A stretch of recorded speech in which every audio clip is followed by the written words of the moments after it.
Difference between an LLC and a partnership. A partnership is a simple agreement between two or more people to run a business together. The problem is that in a general partnership, the owners have unlimited personal liability. That means if the business owes money or gets sued, each partner's personal assets, like their house, savings, or car, could be used to cover the debt. An LLC, on the other hand, creates a separate legal entity.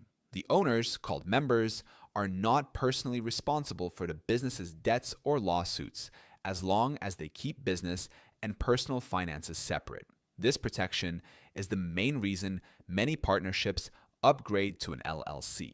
LLCs also give you flexibility in taxation. By default, multi-member LLCs are taxed like partnerships, with profits passing through to each owner's tax return.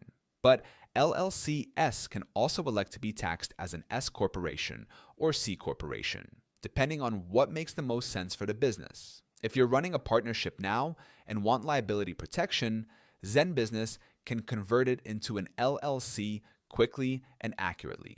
The link is in the description. And if you want a step-by-step breakdown of LLC basics, you can also download my free guide on how to set up an LLC. That link is in the description too.